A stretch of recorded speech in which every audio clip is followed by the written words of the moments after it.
The question haunts military historians even today. How could 18 American fighter pilots navigate 600 miles across empty Pacific waters, guided only by compass and clock, then arrive at precisely the right moment to destroy Japan's most protected naval commander? The secret behind this impossible mission would shake the foundations of naval warfare forever. Tropical silence blanketed the dense jungle canopy of Bougainville. Only the soft whisper of settling debris broke the quiet. Scattered across the forest floor lay fragments of twisted metal that moments before had been a sleek Japanese bomber. There, still seated upright among the wreckage, sat the motionless form of Admiral Yamamoto. His pristine white gloves gripped the ornate handle of his ceremonial katana. Even in death, his bearing suggested command. His eyes stared ahead with the same intensity that had planned the attack on Pearl Harbor.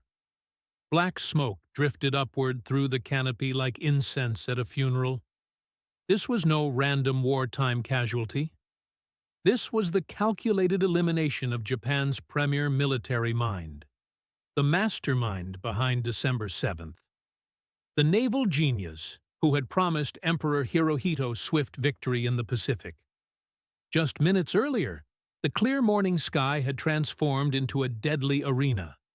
American P-38 Lightning fighters, their distinctive twin booms gleaming in the sunlight, had screamed down from altitude like hunting falcons. Their twin Allison engines roared at maximum power. Behind them stretched contrails of cordite smoke and the burning remnants of what had been an impossible interception. 2 Japanese Betty bombers had attempted escape. 6 Zero fighters had tried desperately to shield them. But the American hunters had already closed the trap. The entire engagement lasted barely 3 minutes. When the smoke cleared, Japan's most irreplaceable leader lay dead in the jungle. The world would be stunned not merely by Yamamoto's death, but by the sheer impossibility of how the Americans had accomplished it. 18 pilots had skimmed across 600 miles of featureless ocean, flying so low that salt spray struck their windscreens, navigating by nothing more than compass readings and precise timing. A single miscalculation would have sent them into the Pacific forever. Yet somehow they had found their target at exactly the predicted moment, in exactly the predicted place. This was Operation Vengeance, the most audacious aerial assassination in military history. To understand how such an impossible mission became reality, how intelligence gathering, tactical brilliance, and raw courage converged on that April morning in 1943, we must examine the events that made it inevitable. The Pacific War had already evolved into a deadly game of strategic chess by early 1943. Every move carried enormous consequences. Every counter-move demanded precise calculation. Japan had opened the contest with devastating effectiveness. Pearl Harbor on December 7, 1941, had been a morning of fire and national shock. The United States Pacific Fleet lay crippled in Hawaiian waters. For the Japanese Empire, it represented vindication of their military doctrine. For America, it became a wound demanding retribution, but triumph contained the seeds of its own destruction. Japanese strategic thinking revolved around the concept of decisive battle, known as Kantai Kessen. This doctrine held that one overwhelming blow could shatter an enemy's will to continue fighting. It was a philosophy born from the Battle of Tsushima in 1905, when Japanese naval forces had humiliated the Russian Baltic Fleet in a single afternoon of devastating combat. Now, imperial planners dreamed of repeating that historic victory on a far grander scale. Standing at the center of these ambitious plans was Admiral Yamamoto himself. This was no typical military bureaucrat. Harvard University had educated him. American factories had impressed him with their industrial capacity. He understood that Japan's assembly lines could never match American production capabilities. Yamamoto possessed the intellectual honesty to recognize an uncomfortable truth. Japan might dominate the Pacific for 6 months, perhaps a year. Beyond that time frame, defeat was mathematically inevitable. Nevertheless, he had obeyed his emperor's commands. He had orchestrated Pearl Harbor with cold mathematical precision. In doing so, he had simultaneously become both a national hero and America's most wanted target. By the spring of 1943, Japanese military fortunes had begun their irreversible decline. The crushing defeat at Midway had turned the tide against them. The brutal Guadalcanal campaign had bled their strength. American war production was reaching full capacity, churning out aircraft carriers, fighter planes, and submarines faster than Japan could replace a single loss. Yet the Japanese home islands were told only of glorious victories. Propaganda ministries inflated casualty figures. Radio broadcasts described phantom triumphs. The truth remained hidden from civilian populations. Inside the Imperial Navy, however, morale was beginning to fracture. Veteran pilots showed signs of exhaustion. Warships were stretched dangerously thin across vast Pacific distances. Combat effectiveness was declining steadily. Yamamoto recognized the danger. He planned an extensive inspection tour of forward bases near Bougainville Island. His presence would be visible to combat personnel. His words would inspire wavering spirits. His personal example would remind subordinates that their supreme commander still led from the front lines rather than from comfortable rear headquarters. What Yamamoto could not have known was that American cryptographers had already intercepted every detail of his planned journey. The codebreakers stationed at Pearl Harbor's Station Hypo had systematically dismantled Japanese naval encryption systems. They could read Imperial Navy communications as easily as newspaper headlines. Departure times, flight paths, escort arrangements, destination coordinates. Every piece of information lay exposed in American hands. For United States military planners, this represented far more than mere intelligence gathering. This was an opportunity wrapped in extraordinary risk. Killing Yamamoto would strike directly at Japanese morale and leadership, but it would also reveal America's most precious secret weapon.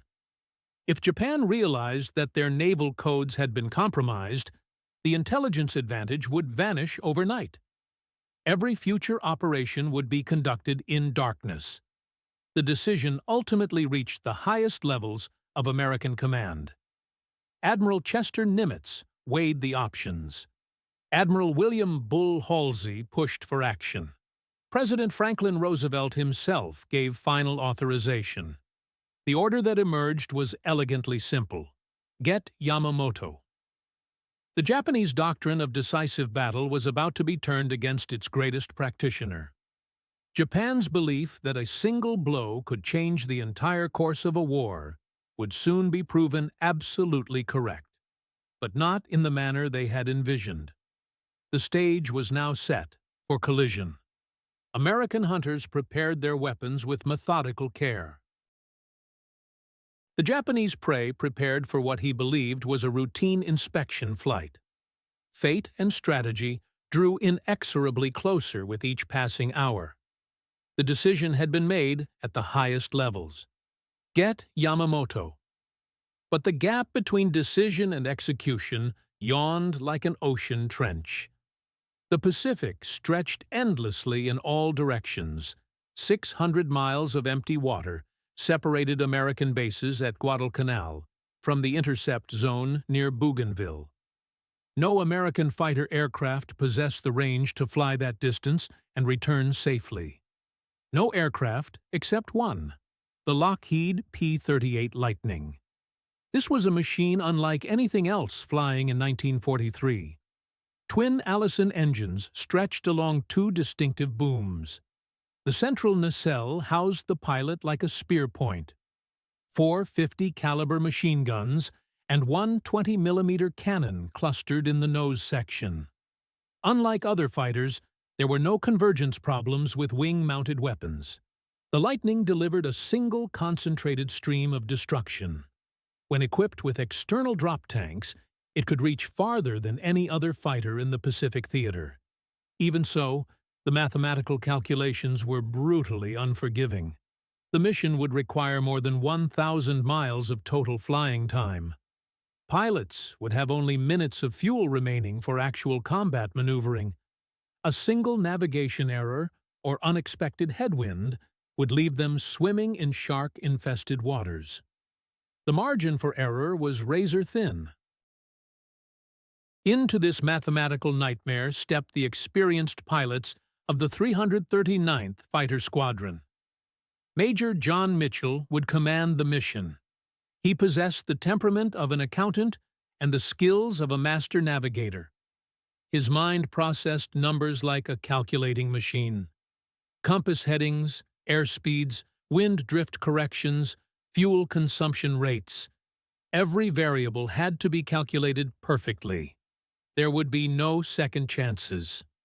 Among his carefully chosen pilots, two figures stood out prominently. Captain Thomas Lanphier embodied the archetypal fighter pilot. Tall, broad-shouldered, naturally charismatic. He possessed the kind of confidence that attracted attention in peacetime and glory in war. For Lanphier, this mission represented far more than military duty. This was his opportunity to carve his name permanently into the pages of history. First Lieutenant Rex Barber presented a completely different personality. He had grown up on an Oregon farm, learning patience and methodical precision from an early age. He flew with the systematic approach of an engineer. Every angle was measured carefully. Every risk was calculated precisely.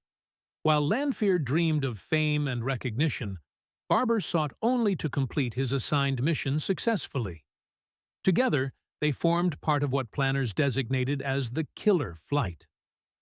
4 P-38 Lightnings would be assigned to strike directly at Yamamoto's transport aircraft. 12 additional fighters would climb to higher altitude to provide protective cover against Japanese interceptors. 2 spare aircraft waited on Henderson Field's Coral runway, ready to replace any fighters that developed mechanical problems during takeoff. On the other side of the Pacific, Yamamoto was making his own preparations. At Rabaul Air Base, maintenance crews readied his transport aircraft. The Mitsubishi G4M Betty bomber was famous throughout the Pacific for its exceptional range and equally famous for its structural fragility. Combat veterans had nicknamed it the Flying Lighter because it burst into flames when hit by even small-caliber ammunition.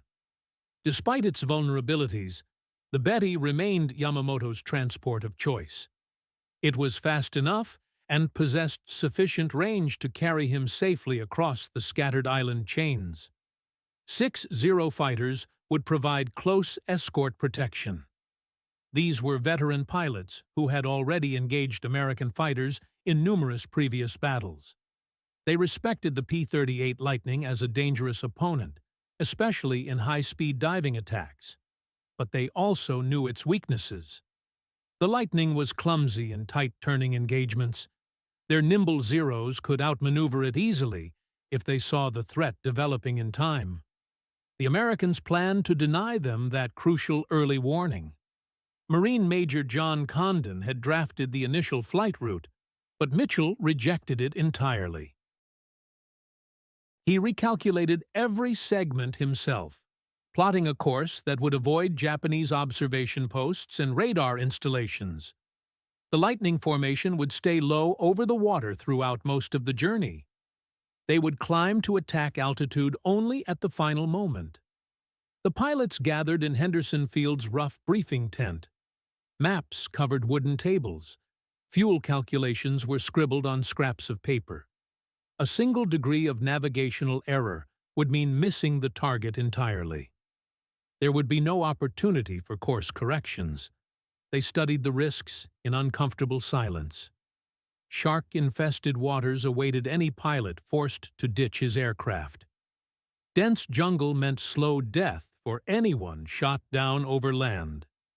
Capture by Japanese forces meant torture and execution. Intelligence reports whispered of beheadings, systematic torture, even cannibalism practiced by some enemy units. Each pilot strapped on his survival kit, knowing it offered hope rather than salvation. On the morning of April 18, 1943, ground crews topped off fuel tanks to absolute capacity. Ammunition belts were loaded with armor-piercing and incendiary rounds. Drop tanks were securely bolted beneath each wing. The pilots checked their sidearms, knowing these might represent their only defense if captured alive. Tension hung in the humid tropical air like a physical presence. Meanwhile, Yamamoto dressed carefully in his spotless white naval uniform. Ribbons and medals glinted on his chest. His ceremonial katana was secured beside his seat. He believed deeply in showing himself to frontline personnel. His presence would remind them that their supreme commander shared their dangers rather than hiding safely in rear headquarters. Some witnesses later claimed they detected uneasiness in his manner that morning. Perhaps some premonition troubled his thoughts. But duty compelled him forward, regardless of personal concerns. Two separate worlds were now converging on an inevitable collision course. One was powered by mathematical precision, mechanical engineering, and steel determination. The other was driven by honor, military tradition, and fatal resolve. The American hunters were ready for takeoff. The Japanese prey was already climbing into his aircraft, and the vast Pacific Ocean waited with indifferent silence for their paths to intersect in the morning sky. Before dawn could fully illuminate Guadalcanal's Henderson Field, the American pilots had assembled in tense silence. Heavy tropical mist clung to the coral runway. Kerosene lanterns swayed above the briefing area, throwing shifting shadows across exhausted faces. Major John Mitchell reviewed the operational plan one final time. His voice remained steady and controlled. His words were clipped and precise. Every man present had already memorized the details completely. 18 P-38 Lightning fighters would launch from Henderson Field. 2 spare aircraft would be available in case of mechanical failures during takeoff. 4 Lightnings comprised the designated killer flight, assigned to strike directly at the enemy bombers. 12 more would provide high-altitude cover against Japanese interceptors. The mathematical calculations remained as unforgiving as ever. 1,000 miles of total flight time. Fuel reserves measured in minutes rather than hours. 7 minutes of combat time at maximum power settings. One navigational mistake or unexpected delay would leave them floating in life rafts, praying for rescue. At precisely 07:25 hours local time, the first Lightning roared down Henderson Field's rough coral surface. Twin Allison engines screamed against the still morning air. Propeller wash threw up enormous clouds of white coral dust. One by one, the fighters lifted off into the gray dawn. They climbed only a few hundred feet before dropping back down to wave-top level. Salt spray immediately began lashing their windscreens. Cockpit temperatures climbed rapidly in the tropical heat. The formation flew in complete radio silence. Each pilot remained glued to his instrument panel. Compass headings, airspeed indicators, elapsed time calculations. Mitchell led the entire formation, relying exclusively on dead reckoning navigation across a completely featureless ocean. No landmarks existed to confirm their position. No radio beacons could guide them. Only endless swells stretched to every horizon. The psychological pressure was almost unbearable. Every few minutes, nervous pilots glanced at their fuel gauges. They performed the same mathematical calculations repeatedly. Mixture settings, throttle positions, consumption rates. Each gallon of aviation gasoline represented precious minutes of life. Each tick of the cockpit clock moved them closer to the point of no return. The sensory monotony was equally brutal. Hour after hour of droning engine noise.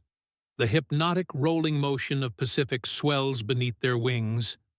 Some pilots sang quietly to themselves inside their cockpits. Others slapped their faces periodically to maintain alertness. Perspiration soaked through flight suits. Goggles fogged repeatedly from heat and humidity. This was the longest journey most of them had ever attempted, and not a single shot had been fired yet. Meanwhile, Yamamoto's inspection party was lifting off from Rabaul Air Base. 2 Betty bombers gleamed silver in the tropical sunshine. 6 Zero fighters circled protectively overhead like mechanical hawks. The Admiral sat rigidly upright in his seat, white uniform perfectly pressed, medals and ribbons arranged precisely on his chest. To his staff officers, he projected an aura of calm authority and absolute confidence. To his distant American enemies, he represented the most valuable target in the entire Pacific theater. Back over the empty ocean, mechanical problems had already begun to develop. One Lightning suffered a blown tire during takeoff procedures and was forced to abort the mission immediately. Another aircraft lost the fuel feed line to its external drop tank, making the long-range flight impossible to complete safely. Both pilots were forced to turn back toward Henderson Field in bitter disappointment. Only 16 aircraft remained to continue the mission. The safety margin had narrowed even further. 2 full hours crawled by at agonizing slowness. Mitchell checked his wristwatch repeatedly and made tiny course corrections based on wind drift calculations. These were educated gambles that meant the difference between success and failure. If his estimates were wrong, they would fly forever over empty ocean until their fuel was exhausted. If his navigation was accurate, they would arrive within minutes of the predicted intercept time. At exactly 0934 hours, Lieutenant Douglas Canning spotted the enemy formation first. Tiny, dark specks against the white cloud layer. 11 o'clock high position. 8 aircraft total. 2 twin-engine bombers with 6 single-engine escorts. Exactly where American intelligence had predicted they would appear. Mitchell had accomplished the impossible. 600 miles of precise navigation using nothing but compass readings and stopwatch timing. Mitchell transmitted the signal immediately. Drop tanks away. Metal fuel canisters tumbled toward the sea surface. Throttles slammed forward to maximum power settings. Twin engines roared at war emergency power levels. The Lightning formation climbed hard toward their unsuspecting targets. Their noses pointed directly toward destiny. Ahead of them, the Japanese formation continued flying serenely. The Betty bombers maintained steady course and speed. Escort fighters held tight protective positions above and behind. Admiral Yamamoto leaned forward slightly in his seat, studying the endless blue ocean below. Perhaps he felt some intuitive uneasiness. Perhaps resignation had already settled over his thoughts. No warning had yet reached his formation. No alarm had been raised. Then sunlight reflected off climbing aircraft. Shadows rose from the ocean surface like hunting predators. The Zero pilots saw them first. Drop tanks falling away like shed skin. Fighter aircraft peeling into attack dives. The moment that would determine the course of the Pacific War had finally arrived. Captain Lanfear banked sharply toward the escort fighters, deliberately drawing them away from their primary mission of protecting the bombers. His guns were loaded and ready for aerial combat. Lieutenant Barber held his course steady, keeping his eyes locked on the enemy bomber formation. his lightning dove at a 45-degree angle. The airspeed indicator needle raced past 400 miles per hour. Inside their respective cockpits, hearts pounded with adrenaline. The ocean became a blue blur far below. The target aircraft grew rapidly larger in their gun sights. The Pacific War's most daring gamble was now only seconds away from its violent climax. The carefully organized formation disintegrated instantly. Chaos erupted across the clear Pacific sky like a sudden thunderstorm. Lanfear pulled his Lightning into a hard banking turn toward the Japanese escort fighters. Streams of tracer ammunition stitched brilliant patterns through the morning air. Zero fighters rolled and twisted in desperate evasive maneuvers. Their dark green camouflage flashed intermittently in the bright sunlight. Lanfear had made his choice. He would engage the hunters rather than pursue the primary prey. This decision would resonate through decades of historical controversy. Barber ignored the swirling dogfight completely. His attention remained focused exclusively on the lead Betty bomber. The twin-engine aircraft nosed down sharply, diving toward the protective cover of the jungle canopy far below. Its engines strained at maximum power settings. Propellers clawed desperately at the thin air. Yamamoto's pilot understood the tactical reality perfectly. Altitude represented life itself. If they could disappear among the treetops, perhaps survival was still possible. Barber pushed his Lightning into an even steeper dive. The aircraft's nose vibrated violently from excessive airspeed. 4 Browning machine guns and 1 20mm cannon waited for his command. The range closed rapidly. 500 yards, 400 yards, 300 yards. Close enough to see individual rivets on the enemy bomber's fuselage. He squeezed the trigger mechanism gently. Multiple streams of fire leaped forward from his aircraft's nose. Tracer rounds converged precisely on the Betty's starboard engine nacelle. Impact. Explosion. Brilliant orange flames tore across the entire wing root area. The bomber lurched violently to one side and rolled onto its back. Dense black smoke billowed from the torn and burning fuselage sections. Barber hauled back hard on his control stick to avoid collision. G-forces pressed down on his chest like crushing weights. His Lightning shuddered on the edge of structural failure. For a terrifying moment, he thought the aircraft might break apart entirely. But the stricken bomber fell away beneath him, trailing fire and smoke as it vanished into the jungle canopy below. A thick column of black smoke immediately began rising through the trees like a funeral pyre. This marked the final resting place of someone critically important. But was Admiral Yamamoto aboard that particular aircraft? Barber had no way of knowing with certainty. He searched the sky frantically for additional targets. The second Betty bomber was fleeing at low altitude over the ocean surface, skimming barely 50 feet above the wave tops. Vice Admiral Ugaki and his staff members clung to hope inside the damaged aircraft. Saltwater spray whipped against the bomber's aluminum sides. The pilot was flying in pure desperation, seeking any chance of escape from the American interceptors. Lieutenant Besby Holmes struck the fleeing bomber first. His concentrated burst tore through the starboard engine assembly. Aviation fuel began leaking in a steady stream. A white vapor trail marked the extent of the damage clearly, but Holmes was closing too rapidly on his target. His excessive speed carried him past the bomber before he could deliver a killing blow, leaving the engagement unfinished and the enemy still flying.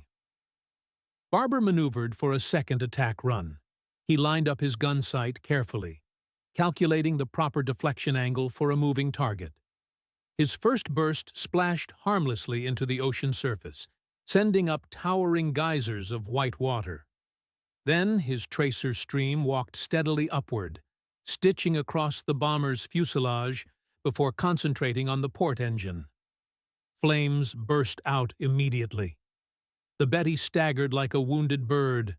Its nose lifted briefly, then slammed into the Pacific at over 100 miles per hour.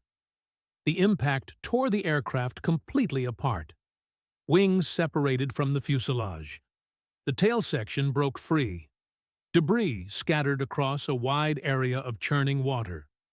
2 Japanese bombers had been destroyed within minutes of each other. But the critical question remained unanswered. Which aircraft had been carrying Admiral Yamamoto? Above the scene, Zero fighters continued their deadly dance with Captain Lanfear. He claimed to have shot down 1 enemy aircraft, describing in vivid detail how he rolled inverted and fired into a fighter's wing root area. Japanese military records showed no Zero losses during this engagement. Nevertheless, the air remained alive with twisting shapes, screaming engines, and whistling bullets. The escort fighters had failed completely in their primary mission. Their admiral was gone forever. They pulled away from the engagement, regrouping in bitter silence. Below them, Barber's Lightning rattled and shook from extensive battle damage. More than 100 bullet holes had punctured its airframe. Hydraulic fluid streaked across the fuselage in bright red streams. 1 engine coughed and sputtered ominously, but somehow continued to function. The sturdy aircraft kept flying despite punishment that would have destroyed lesser machines. The American formation turned south toward home. The entire battle had lasted less than 10 minutes from first contact to final separation. Perhaps 3 minutes of actual gunfiring. And now the longest and most dangerous part of their journey still lay ahead of them. Every fuel gauge showed readings dangerously close to empty. Every engine vibration felt like potential failure. The vast Pacific Ocean stretched endlessly toward Guadalcanal, still hours of flying time away. But deep in Bougainville's impenetrable jungle, local villagers had heard the sound of crashing aircraft. Smoke columns were rising above the forest canopy. Search parties began moving cautiously through the dense undergrowth. They discovered wreckage twisted among heavy branches. Bodies were still strapped into their seats. Admiral Yamamoto had been thrown clear of the main debris field. He remained seated upright in his chair, still maintaining his dignified bearing even in death. His white gloves continued to grip his ceremonial sword. His face appeared calm and peaceful. A single bullet had entered behind his left shoulder and exited above his right eye. Death had been instantaneous and merciful. Japan's supreme naval strategist, its voice of military realism, its most irreplaceable leader, had been silenced forever by American guns. For the surviving American pilots, triumph was mixed with complete physical exhaustion. Fuel gauges danced on empty markers. Pilots whispered desperate prayers to whatever gods might be listening. Each engine vibration felt like impending catastrophe. The ocean stretched endless and unforgiving ahead of their damaged aircraft. Guadalcanal remained hours away from their current position. One by one, the battle-scarred Lightnings limped toward Henderson Field. Some aircraft barely made the runway, with engines sputtering completely dry. Others landed with only minutes of fuel remaining in their tanks. They had flown to the absolute edge of human possibility and somehow survived the experience. But their victory was immediately shadowed by bitter controversy. Who had actually fired the fatal shots that killed Yamamoto? Lanfear insisted loudly that he deserved credit, claiming impossible aerial maneuvers and boasting of his combat skills. Barber remained characteristically quiet about his role. His combat report was simple, factual, and completely consistent with physical evidence. The argument began that very night and would continue for decades. Yet historical research would eventually confirm the truth. Barber's guns had cut down Japan's naval genius. His tracer bullets had ended the legend forever. Still, in that April sky above Bougainville, individual credit mattered little to the exhausted men who had flown the mission. They had achieved something genuinely impossible: the longest fighter intercept in military history, the most precise aerial ambush of the entire war. And with that accomplishment, the strategic balance of the Pacific theater had shifted permanently. 3 minutes of gun camera footage, a handful of concentrated bursts from aircraft cannons, and Japan had lost the one military leader who truly understood its enemy's capabilities and limitations. Japanese search parties continued combing through the wreckage for hours. Heavy branches had been torn apart by the impact. Twisted metal lay scattered across a wide area. An oppressive silence hung over the crash site like a burial shroud. On April 19th, they located Yamamoto's body. Admiral Yamamoto, sitting upright in his command chair, hand still gripping his ancestral sword, facial expression serene and peaceful. Death had been mercifully quick. A single American bullet fired from below had ended Japan's most brilliant strategic mind. News of the loss spread quietly through Imperial Navy channels. Senior officers wept openly in their private quarters. Some younger staff members refused to accept the reports as factual. Government propaganda agencies immediately began concealing the truth from civilian populations, claiming that Yamamoto had died heroically while directing combat operations at forward positions. For several weeks, the Japanese public remained completely unaware of their loss. Only on May 21st did Tokyo officially announce Yamamoto's death. The announcement was carefully cloaked in honor and deliberately veiled in outright lies about the circumstances. A massive state funeral followed on June 5, 1943. Enormous crowds lined the streets of Tokyo, hundreds of thousands of mourners paying their final respects. Emperor Hirohito himself attended the ceremony, an extraordinary honor reserved for only the rarest and most distinguished of men. Yamamoto's cremated remains were ceremonially divided according to Japanese custom. Part was interred permanently in Tokyo's prestigious Tama Cemetery. The remainder was returned to his family's ancestral temple in Nagaoka Prefecture. The entire Japanese nation mourned not merely the loss of a supreme commander, but the death of a powerful national symbol. For the United States, celebration was deliberately muted and carefully controlled. The strategic danger was perfectly clear to American planners. If Japan realized that their naval communication codes had been systematically broken, that precious intelligence advantage would vanish overnight. President Roosevelt personally ordered strict secrecy about the mission's true nature. Operation Vengeance remained classified for many weeks following its successful completion. The surviving pilots returned to regular combat duties quietly. Their historic victory remained unspoken and unrecognized. Inside the officers' mess at Henderson Field, heated arguments had already begun developing.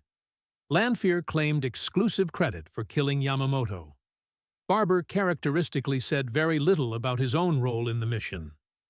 The truth became increasingly blurred beneath layers of personal pride, selective memory, and military politics.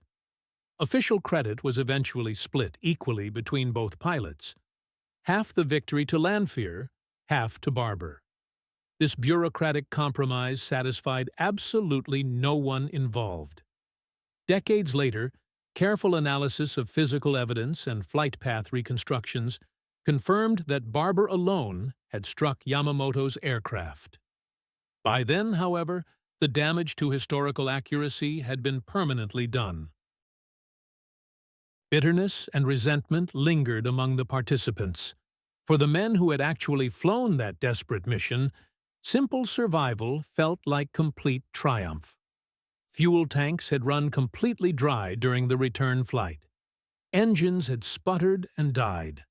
Some aircraft had landed at Henderson Field with literally minutes of gasoline remaining. They had crossed 1,000 miles of mortal danger, faced Japan's finest fighter pilots, engaged in deadly combat, and returned alive to tell the story. That accomplishment was sufficient reward. For Japan, Yamamoto's loss proved incalculable in its strategic consequences. The admiral had been far more than merely another military commander. He was a realist in a culture increasingly dominated by fantasy, a voice of reason against reckless military adventure. Without his moderating influence, the Imperial Navy drifted steadily toward fatal illusions and catastrophic decisions. His immediate successor, Admiral Mineichi Koga, completely lacked Yamamoto's strategic vision and tactical brilliance. Within 12 months, Koga too was dead, killed in an aircraft accident during a typhoon. Japanese naval leadership crumbled steadily. Among frontline sailors and combat pilots, whispered conversations grew more frequent. If even the mighty Yamamoto could be hunted down and killed by enemy action, what realistic hope remained for ultimate victory? Military morale sagged noticeably. Doubt spread like infection through the ranks.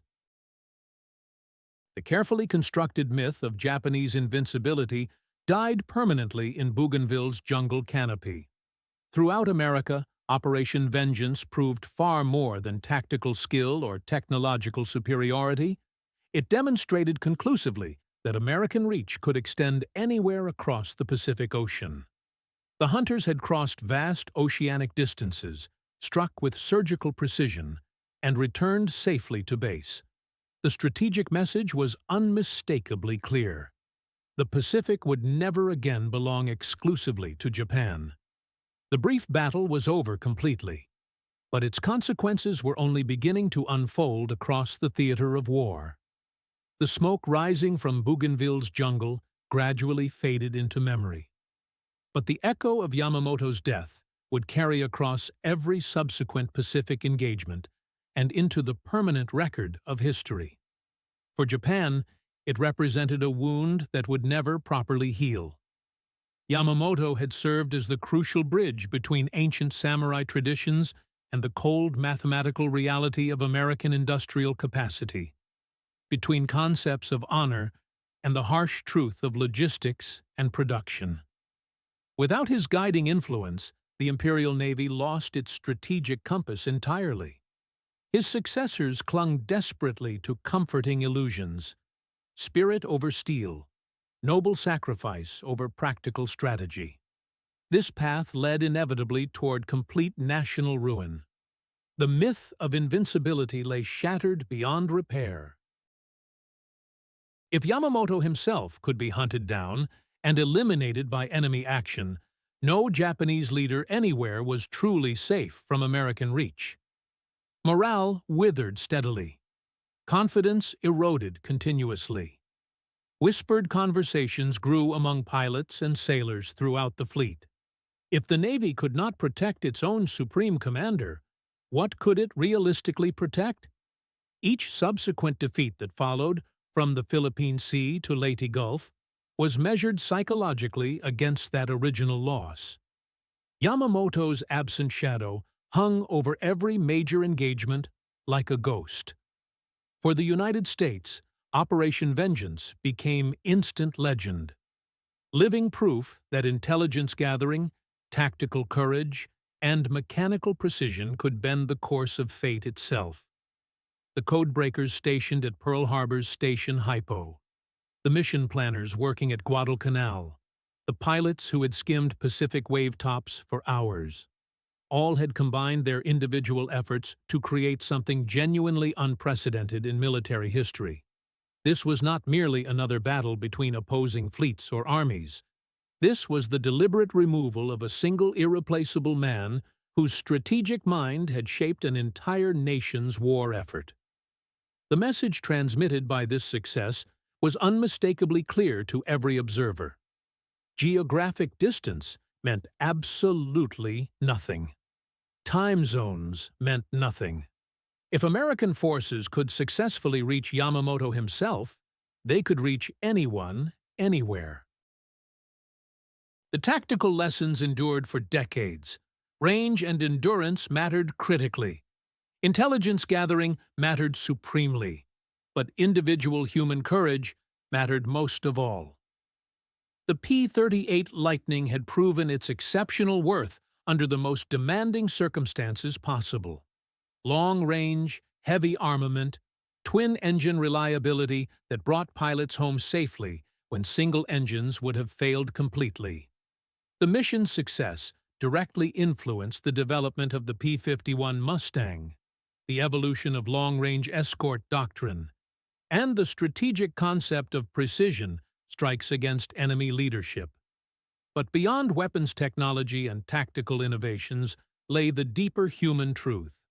War had claimed a man who had actually opposed fighting the United States from the beginning.